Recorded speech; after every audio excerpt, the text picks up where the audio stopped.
The storm did not arrive. It was already there. Snow moved sideways through the trees, driven by a wind that howled low and constant, like an animal breathing just beyond sight.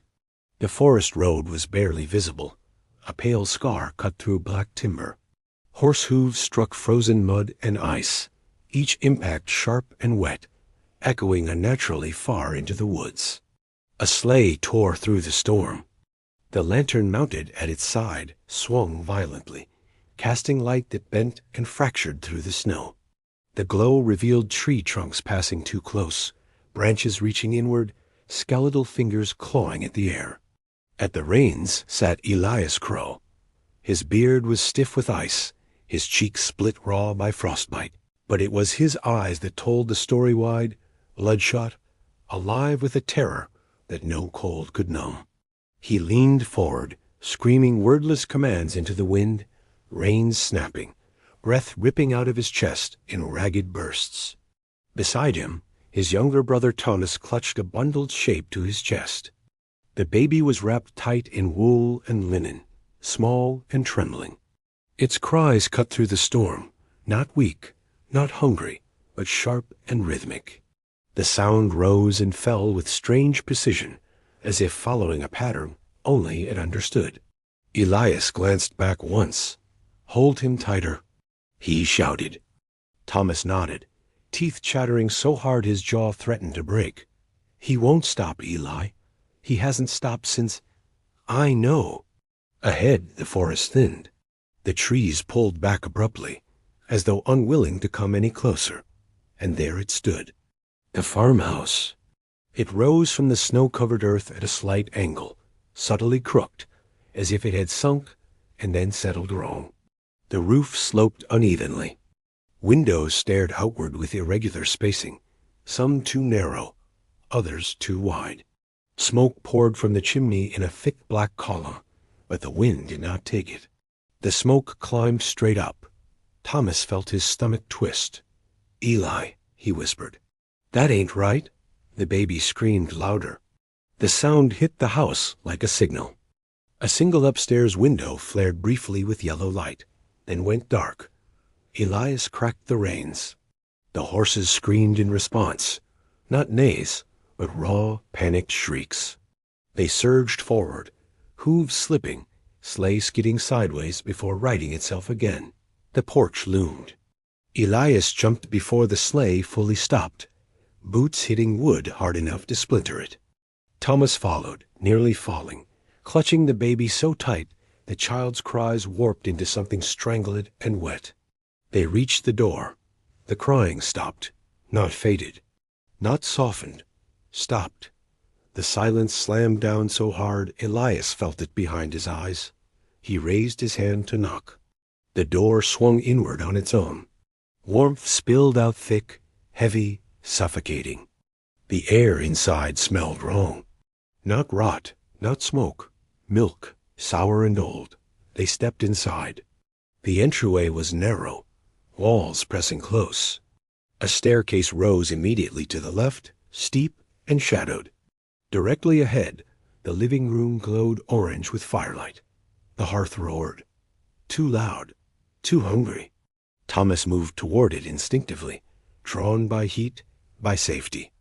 The baby stirred in his arms, releasing a soft, pitiful whimper. Elias closed the door behind them. It shut with a careful, deliberate click. The sound echoed. Thomas stopped. Something sat on the floor in front of the fireplace. At first, Elias couldn't understand what he was seeing. Then it resolved. A cradle, blackened, charred, rocking gently, empty. Thomas's knees buckled. "No," he whispered. "No, no." The baby began to cry again. The rocking stopped. Elias saw it then half hidden in shadow, just beside the hearth. A small silver bell. Its surface was dull, pitted with age. Blood pooled around it, spreading slowly across the wooden floor, steaming faintly in the heat. The crying rose into a scream. Footsteps sounded behind them, bare, slow, deliberate. Each step pressed weightily into the floorboards, leaving dark marks that did not fade. A woman's voice filled the house, calm and intimate, like a mother soothing a child. "You brought him back." Thomas turned. The lantern shattered against the wall. Darkness swallowed the room. 91 years later, the truck rattled like it might fall apart at any moment. Its engine groaned as it crawled down the narrow road, tires crunching gravel and frozen leaves. Trees pressed close on both sides, tall and thin, their bare branches knitting together overhead until the sky was little more than a strip of dull gray. Inside the cab, Daniel Moore tightened his grip on the wheel. "This is it," he said, forcing brightness into his voice. Last turn, according to the map. In the passenger seat, Helen Moore nodded, though she hadn't looked at the map once. Her gaze stayed fixed on the woods, on the way the forest seemed to lean toward the road, listening. Something felt wrong. Not sudden. Not sharp. Old. In the back seat, Lucy pressed her face to the window, leaving a foggy imprint. "It's like a tunnel," she said. "Like the trees are watching us." Her brother Mark, hunched over his headphones, snorted. "Everything's watching you. You watch too many cartoons." Helen glanced back. "Mark," he sighed dramatically and pulled one ear cup off. "I'm just saying. It's a house, Lou, not a monster." A truck rounded the final bend. The house appeared. Daniel let out a breath he hadn't realized he was holding. There she is. The farmhouse sat in a wide clearing alone. No neighboring homes, no fences. Just earth, trees, and the structure itself. Helen felt a pressure bloom behind her eyes. The house was off. The roofline dipped unevenly. Windows sat at mismatched heights. The front porch slanted subtly to the right, as if the entire building leaned toward the woods. "It's bigger than the pictures," Daniel said. Lucy smiled. "It looks like it remembers things." Mark frowned. "That doesn't make sense." Helen didn't speak. The truck rolled to a stop. Silence poured in around them. No wind, no birds, no insects. Just the house. Daniel climbed out first, stretching his stiff legs. The cold bit immediately, sharp and clean. He inhaled deeply. "Smells like nothing," he said. "That's good, right?" Helen stepped down more carefully. The moment her boots touched the ground, she felt it. A vibration. So faint she might have imagined it. Like something far below shifting position. Lucy ran ahead, crunching through frost, laughter ringing too loud in the stillness. "Dibs on the upstairs room." Mark followed more slowly, eyes scanning the tree line. "There's no cell signal," he muttered. Daniel laughed. "That's called peace." Helen stopped at the base of the porch. The front door stood closed. Unpainted wood, weathered, scarred. A single nail, bent and rusted, was driven into the frame above the handle. From it hung a small, tarnished hook. Empty. Helen reached for the door. Before her hand touched it, a sound drifted out from inside the house. A bell. One soft chime. Helen froze. "Did you hear that?" she asked. Daniel turned. "Hear what?" Lucy bounced up beside her. "The house," said High. Mark rolled his eyes and climbed the steps. Helen stared at the door. The bell did not ring again. She opened it. The smell hit first. Not rot, not dust. Something faintly sour, like old milk left too long in the heat. The foyer was narrow, walls pressing close, ceiling low. A staircase rose immediately to the left, its banister polished smooth by decades of hands. The air felt thick, heavy. Lucy darted inside. "It echoes." Her footsteps bounced strangely, sound lingering longer than it should. Daniel followed, already planning where furniture would go. "Living room's to the right," he said. "Kitchen's back there." Mark stepped in last. He stopped. "What?" Daniel asked. Mark pointed. The dog. Their black lab, Rook, stood just outside the threshold. He wasn't growling. Wasn't barking. He stood rigid, head low, ears pinned back, staring into the dark hallway. "Rook," Daniel said. "Come on, boy." The dog whimpered and took a step backward. Helen felt the pressure behind her eyes intensify. "Leave him," she said quietly. "He'll come in when he's ready." Daniel hesitated, then shrugged. "Suit yourself." The door closed. Rook's whining cut off instantly. Helen flinched. "Probably just cold," Daniel said, already moving deeper into the house. Helen stayed where she was. The house breathed. She could feel it. That night, Helen lay awake. The children slept in their sleeping bags downstairs, too excited to care about beds yet. Daniel snored softly beside her. The ceiling above them creaked. Once, twice, then came the sound. A bell. Soft. Close. Helen's eyes snapped open. The sound came again, from inside the house. The bell did not stop. It rang softly at first, faint like a whisper, and again, louder, vibrating the floor beneath Helen's bare feet. She sat upright, the thin blanket tangled around her, heart hammering. The children were asleep, or at least pretending to be, but Lucy's quiet breath hinted at more than simple slumber. Helen got out of bed, moving carefully through the dark hallway.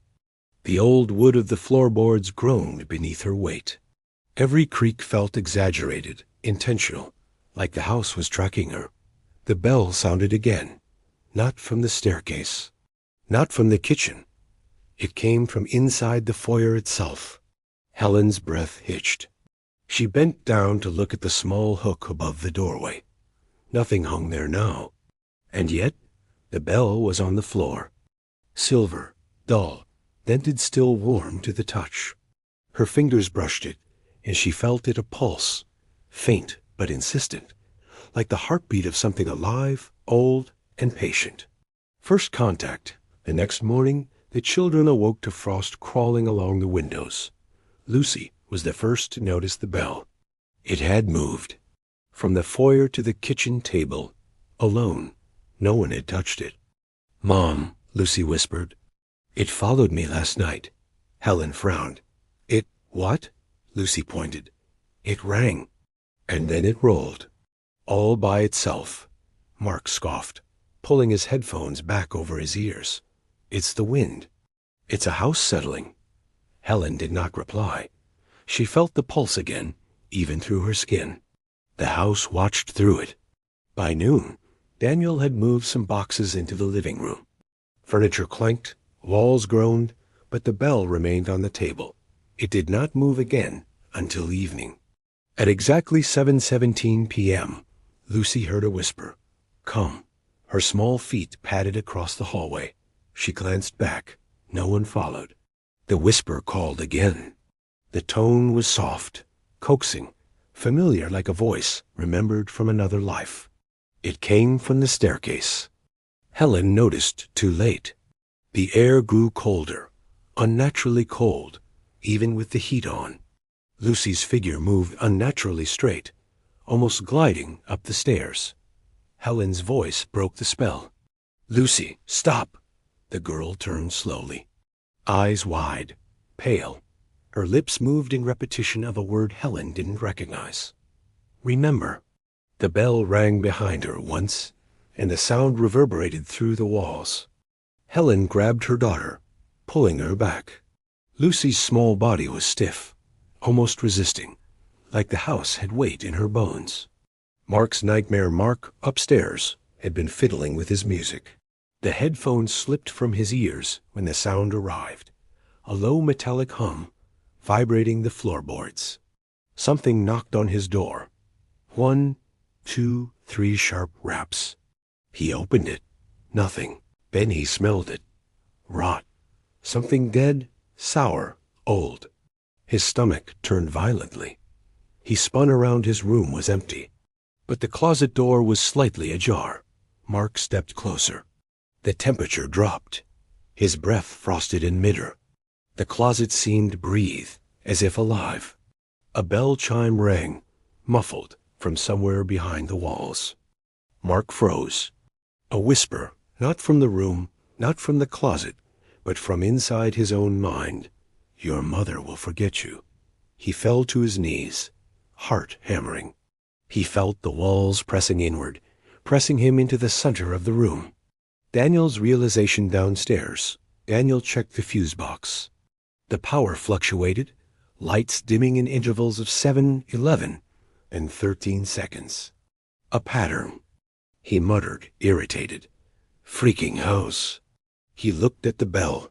It had moved again, this time onto the fireplace hearth. And it rang, a low, rolling chime, like metal underwater. Daniel felt a tug in his chest, in his mind.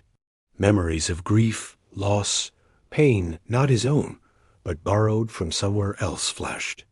He staggered back. Helen. She appeared at the top of the stairs. Her hair tousled, face pale, eyes wide. The bell chimed again. She heard it differently. Not sound, meaning. Bring them to me? Helen staggered backward. The children's voices called from upstairs.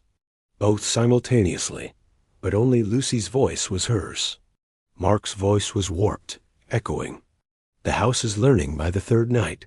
Small signs were everywhere. Footprints in the dust. Always heel first.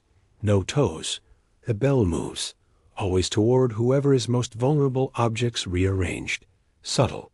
Deliberate the dog. Rook refuses to enter rooms where the bell has rung. Helen wakes at 2:17 a.m. The bell lies on her pillow. Cold, vibrating. She touches it. It rings once, sharply. The house memorizes her touch. Walls seem to breathe around her, shifting minutely. Shadows stretch unnaturally, crawling like black tendrils along the floor and ceiling. Lucy approaches her, silent, eyes unblinking. I hear it, she whispers. Helen grabs her.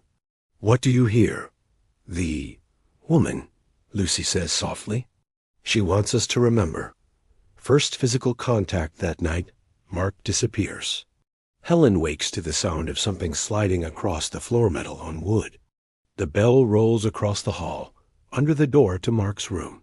She opens it. Empty. And she sees it. The shadow behind the bed stretches, leans forward. Pale, long-limbed, fingers curl around Mark, lifting him silently into the air. He is screaming, muffled, eyes wide with terror. Helen lunges. The shadow snaps backward, letting Mark fall. He collapses on the floor, shaking. The bell rings again. Single, precise, deliberate. Helen feels it deep in her chest. The house is alive, and it is hungry for memory. The house waited, not quietly, not passively. It waited with knowledge, with memory, with malice. By the third night, the shadows had grown longer, stretching across hallways, curling over furniture. They clung to corners and ceilings, pooling like ink, moving with intent. Every sound was amplified soft creaks, water dripping, wind through cracks. All messages, signals to anyone who would listen. Helen felt it first. A chill spread across her shoulders, crawling like spiders under her skin. She lay awake in the dark, listening. Something scratched at the floorboards beneath her bed. Slow, deliberate, heavy, nails scraping wood. Not Rook, she whispered to herself. The dog slept quietly at the foot of the bed, but even he twitched in his sleep, low growl vibrating in his throat. Then it spoke. Helen's name, soft, deliberate, through the air itself. Helen. The voice was not from the hall, not from the walls, not outside. It was inside her mind. She bolted upright. Her breath came fast, sharp, unsteady. The room seemed to warp around her.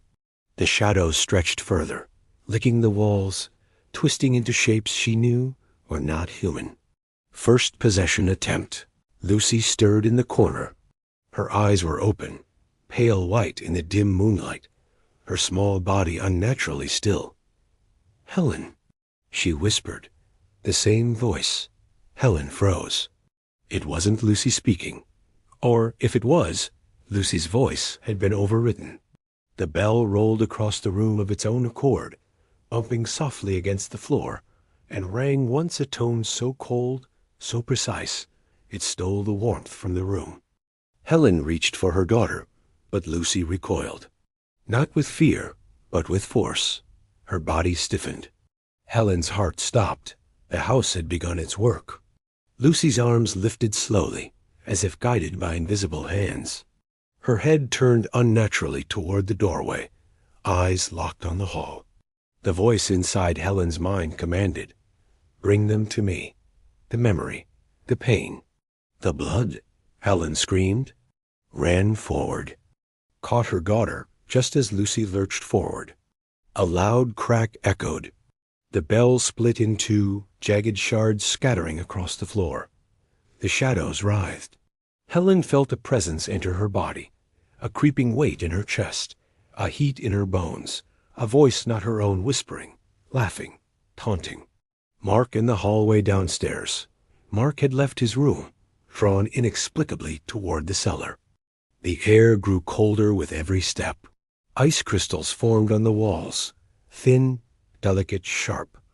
A bell rang, not from upstairs, not near him, but inside the hallway itself. Mark's feet moved on their own, drawn by invisible strings. He turned to the stairs. Darkness pooled at the base like a living thing. The shadows inside seemed to curl into faces, screaming silently, mouths moving, teeth grinding. Mark tried to run. His body moved, but his mind felt distant, detached, watching himself struggle. A hand, or what he thought was a hand, emerged from the shadow. Pale, thin, 3 fingers ending in black nails. It passed through his shoulder. He screamed, but no sound came. By the time Helen reached him, he was kneeling, eyes rolled back, whispering in a tone she did not recognize. "Memory, mine. Blood, mine." The bell escalates. By midnight, the house had become fully active. Every room had shifted slightly. Walls no longer straight, ceilings lower in some areas. Objects moved slowly, deliberately. Chairs, knickknacks, lamps, even rugs curling toward corners. The bell rang at irregular intervals, always near the most vulnerable: Lucy, Mark, and Helen.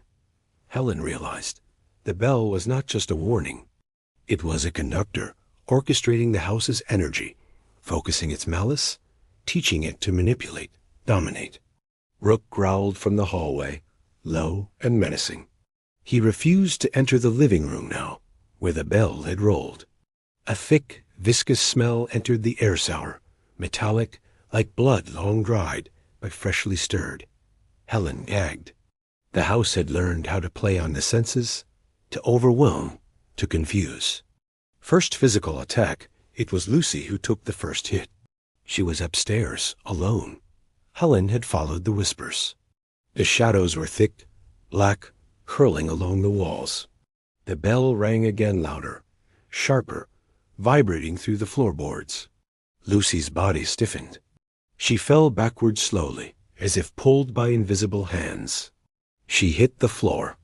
The shadows condensed into a figure, tall, gray, elongated, skin like curdled milk. Hair black and stringy, hanging like wet ropes. Eyes entirely white, pupilless. Bathsheba. The entity had chosen its host, Lucy. Helen screamed, rushing forward. The figure turned. Its gaze burned into her mind. "You cannot stop me. I am memory. I am pain. I am what was buried." Lucy's small form convulsed. Helen grabbed her, screaming. The entity shrieked, a sound that rattled the walls, blew out the lights. The bell chimed 10 times in perfect cadence. Helen felt it in her chest. It invaded her bones, freezing, crushing, whispering secrets she never wanted to know. Mark's breakdown. Mark staggered into the hallway. He saw Lucy being lifted by shadows, the figure bending her limbs unnaturally. He ran, grabbed a fire poker, swung, hit nothing, only air. The entity shifted. The shadows lunged at him. He was thrown backward, crashing into the wall. "Mom," he screamed. His voice echoed strangely, doubled, twisted. Helen looked at him. His eyes were no longer entirely his own. Part of him belonged to the house now.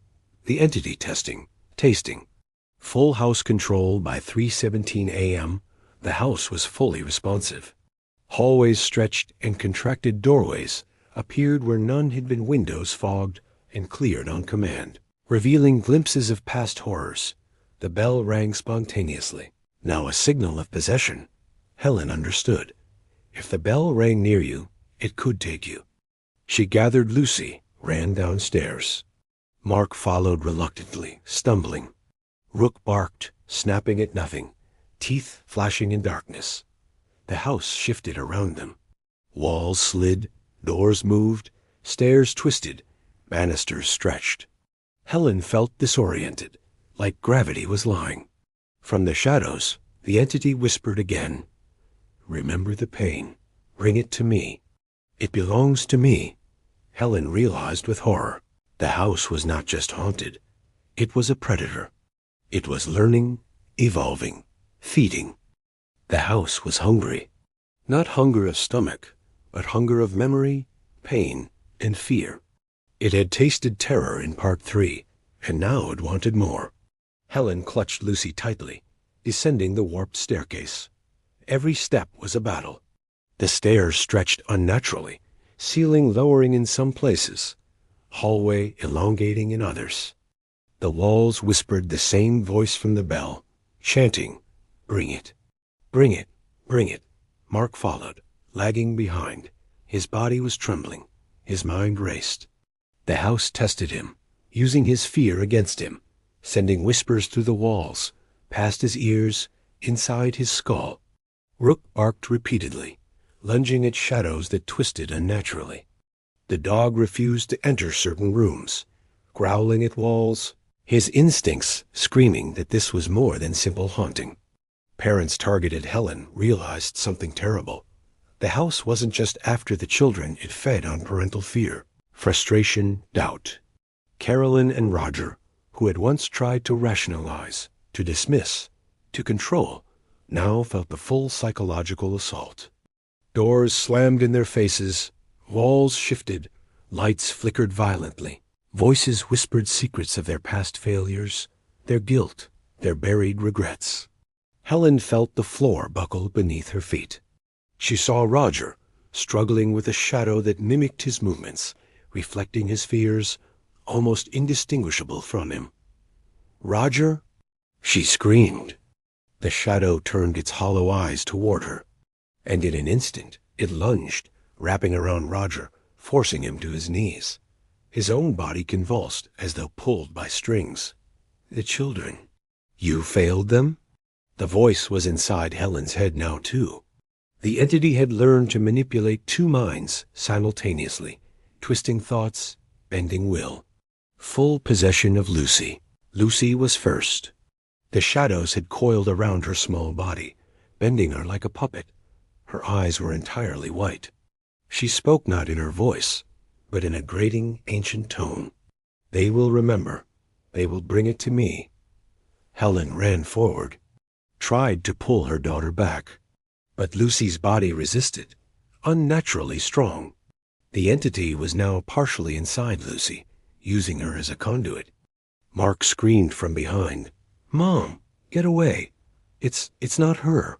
Helen grabbed Lucy anyway, hugging tightly. The bell on the floor rang spontaneously once, twice, 3 times, then levitated slightly, hovering between Helen and Lucy. The air was heavy, oppressive, cold enough to freeze breath. Dust rose from the floor, swirling into tiny tornadoes of shadow. The entity shrieked. The walls shook. Objects flew across the room. Chairs splintered. A bookshelf toppled. Helen held Lucy, praying, screaming, rocking her like a lifeline. The entity's voice echoed in the house, outside the house, inside their heads, all at once. "Give it to me. Give me the pain. I will take what is mine." Mark attacked. Mark tried to help. He grabbed a lamp, swung it at the shadows, but the entity moved faster than light, evading effortlessly. A black tendril of shadow wrapped around his arm, coiling like a snake, lifting him partially into the air. His scream reverberated through the house, bouncing off warped walls. The entity tested its power, learning his fears, adapting its tactics in real time. The house itself had become alive and intelligent, an extension of the demon. Helen realized with horror. The house was no longer just a location. It was a weapon, a predator, a hunter. First physical manifestation of Bathsheba, the shadows coalesced into a figure tall, long-limbed, gray dress tattered and hanging like wet ropes. Hair black, hanging, matted. Eyes white, hollow, pupilless. Bathsheba. She advanced slowly, deliberately. Every step made the floorboards creak. Every movement seemed to echo centuries of rage and memory. Lucy's body shivered violently. The entity had merged partially with her, using her as a medium. Helen screamed. The entity twisted its head toward her. You will watch. You will fail. And then you will remember. The bell as conductor. A bell now floated. It rang on its own, precisely timed with the entity's attacks. Each chime intensified possession. Each chime made shadows denser, more physical. Each chime created hallucinations, past traumas, distorted reality. Helen realized the bell was the key to destroy it. Maybe the entity's control would weaken. She grabbed a hammer from the kitchen. She swung. The bell rang one final, piercing note as shards flew everywhere. The house shuddered violently, walls creaking, ceiling cracking. The entity hissed, furious, shrinking temporarily into shadows, retreating from Lucy's body. The house strikes back. The relief was temporary. The walls stretched, corridors multiplied. Doors led nowhere. Windows showed visions of the past horrors. Judson Sherman, the baby, knitting needles, fires, and mangled bodies. Helen screamed, the entity's voice, "You cannot leave. You are mine. They are mine. Memory is mine." Rook barked, teeth flashing, lunging at invisible threats. The dog was the only living being resisting fully. The children were now hyper-aware, sensing danger everywhere. Mark began seeing shadows move independently, crawling on floors, ceilings, walls. Lucy occasionally spoke in her voice, whispering, "Mom," before the ancient voice returned, hissing, commanding, threatening. Helen clutched both children, racing blindly through the shifting house. Every corridor, every hallway, every door was different from the one she remembered. The entity was reshaping the house in real time, learning, testing, hunting. The house had won the first battle, but the war was far from over. Helen clutched Lucy, trying to ground her in reality. Her daughter's small body convulsed, voice alternating between childlike pleas and hissing, ancient commands. Bring them. Bring them. Remember. Blood. Pain. Mark was next. Shadows curled around him, pressing, bending, twisting. He tried to resist, but the entity knew him every fear, every regret, every secret, and used it like a weapon. The walls themselves seemed to pulse, closing in, stretching, moving like liquid. Floors tilted, staircases spiraled into impossible angles. Every door led to the same room, or nowhere at all. Rook, teeth bared, refused to move further, growling at the shifting air. The dog's instincts were the only sanity left in the house. Full possession of Lucy, the moment came with a piercing scream. Lucy's body went rigid. Her small hands curled into claws.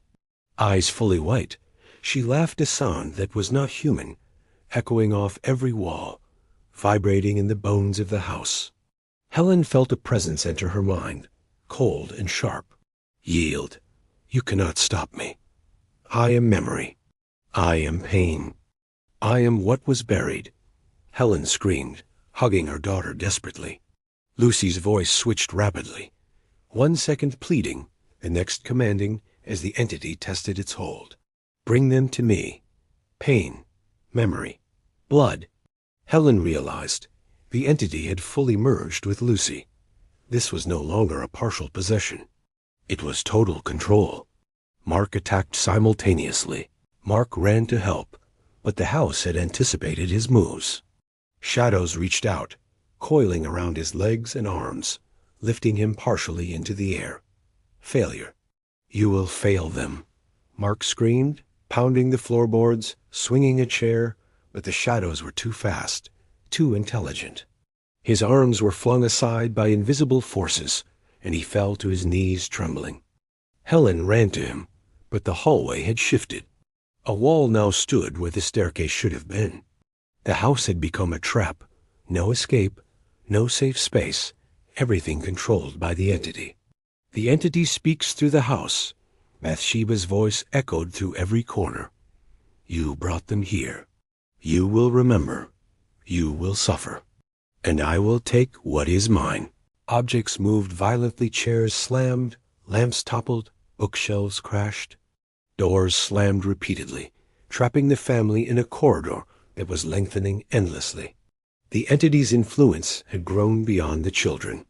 Helen and Mark felt it pressing on their minds, whispering their deepest fears, replaying old failures, amplifying guilt. Helen realized the entity was feeding not just on fear, but on psychological weakness, exploiting every doubt, every hesitation. First witness of the Warrens' intervention, a sudden knock at the front door broke the cycle. Helen hesitated. The house reacted instantly. The shadows recoiled slightly, as if aware of an external force. The door burst open. Two figures entered, Ed and Lorraine Warren. The family froze. Fear and hope collided. We've been tracking this one, Ed said, his voice firm, commanding. It's Bathsheba Sherman. Dangerous. Intelligent.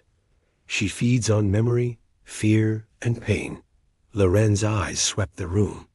She felt the psychic imprint, the weight of the entity's presence, and gasped. It's fully active.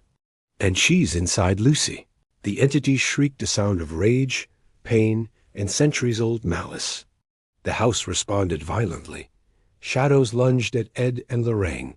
Debris flew, and temperatures plummeted. Exorcism preparation Ed directed the family to a cleared space in the living room. Lorraine worked to create psychic protection, using prayer, blessed objects, and focus to shield the children. Helen clutched Lucy, who now emitted a low guttural sound, the entity's voice, entirely in control. Mark trembled beside her, too afraid to act. Ed and Lorraine moved deliberately. The house resisted. Doors slammed, floors shook, walls shifted, but their presence was a counterbalance.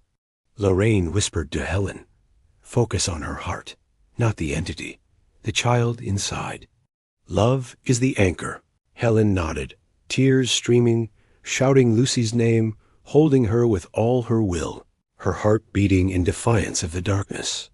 Confrontation begins. Bathsheba manifested fully, a gray figure, elongated, hair hanging like wet ropes, eyes white, hands clawed. She lunged at Helen and Lucy, moving faster than humanly possible. Ed shouted prayers, drawing the entity's attention. The house's walls twisted violently, but Lorraine projected a psychic shield, holding the entity at bay long enough for Helen to anchor Lucy with love. "Remember who you are, Lucy." Helen screamed, "I am your mother. Fight it." Lucy's eyes flickered a brief glimmer of humanity. The entity hissed, shrieking in rage, and slammed Lucy against the wall. Ed threw a crucifix, chanting. Lorraine intensified her focus, calling on divine power. The shadows recoiled, splintering into fragments. The bell rang once more, shattering this time, its sound echoing violently. Bathsheba screeched, partially expelled from Lucy, retreating into the shadows. Aftermath of first possession, Lucy collapsed into Helen's arms, exhausted, trembling. Mark hugged his sister, still shaken, barely understanding what had happened. The house itself remained hostile. Shadows lingered, whispering, testing. But the entity had been weakened temporarily, forced to retreat and regroup. Ed explained, "She's clever, powerful, and patient, but you anchored Lucy with love. That's her weakness. Fear feeds her. Love binds her. Lorraine added, "We've only begun." She returned. "But now you know she respects strength and unity. Don't let her divide you." The house was alive. Not just walls and wood, but a living, breathing predator. Shadows pooled like water on the floor, twisting into forms, crawling toward every corner, every window. The air was thick, heavy, almost viscous, carrying the metallic scent of fear and decay.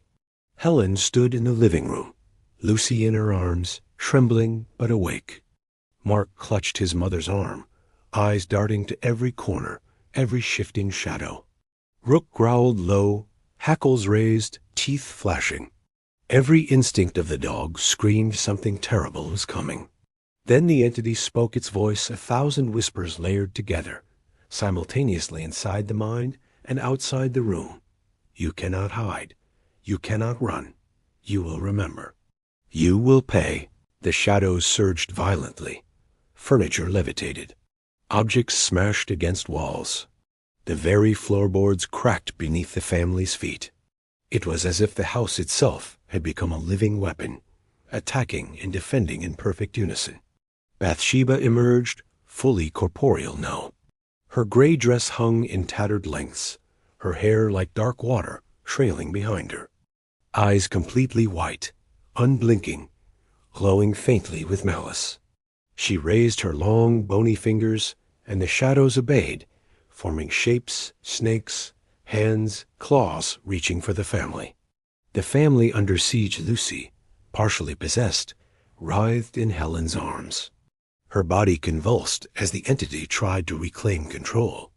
Every scream from the child twisted reality. Walls bent, ceilings dropped, and doors slammed violently.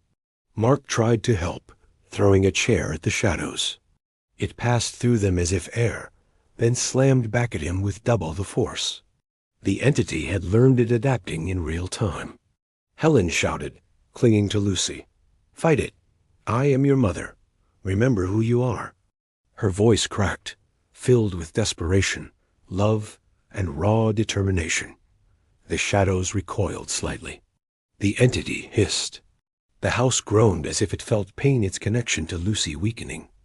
The Warrens arrive. A sudden flash of light lit the room. Ed and Lorraine Warren stepped in. Loren's eyes immediately picked up the psychic imprint of the entity. Every scream, every death, every moment of terror ever housed in this place. Ed raised his hands, holding a cross and chanting prayers. Lorraine projected psychic shields, forming protective barriers around Helen and the children. The entity shrieked a sound that made walls vibrate, glass shatter, and hearts race. But for the first time, it hesitated. It knew it had met resistance, stronger than fear, stronger than pain. Love and faith combined. Final confrontation, Bathsheba lunged. Shadows swarmed Ed and Lorraine, but they held firm. Lorraine screamed a protective chant, forcing the entity to release Lucy. Helen caught her, hugging tightly, whispering, "Stay with me, stay with me." The entity shrieked, fury shaking the house. Its physical form wavered, unstable, as if it could no longer maintain the corporeal shape. Ed advanced, chanting louder, crucifix raised. The shadows writhed, screaming, attacking, twisting into grotesque forms, but Ed did not falter. Lorraine's psychic shield glowed like molten silver, forcing the darkness back. Helen, seizing the moment, placed her hands on Lucy, projecting all her love, memories, warmth, and willpower. The child's eyes flickered, fighting against the ancient malice inside. Bathsheba screamed, a sound that rattled the bones and chilled the soul, then shrank, twisting into smoke, curling back into shadows, retreating but not gone. The house shuddered violently, then settled, silent, exhausted, as if holding its breath. The aftermath, Lucy collapsed into Helen's arms, sobbing but herself again. Mark clung to his sister. The house was quiet now, but the air remained heavy. Rook sniffed the shadows, growled once, then sat vigilant. Ed turned to the family. It's not gone. It never will be. But it respects strength, unity, and love. Don't give it fear. Don't give it doubt, Lorraine added softly.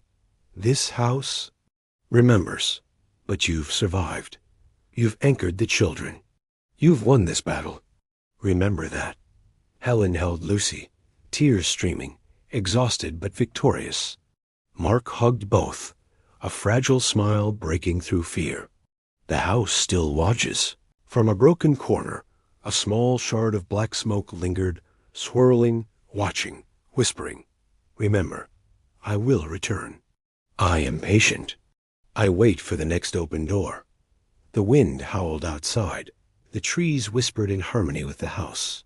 The family left the living room, shaken but alive, carrying love and courage as their shield.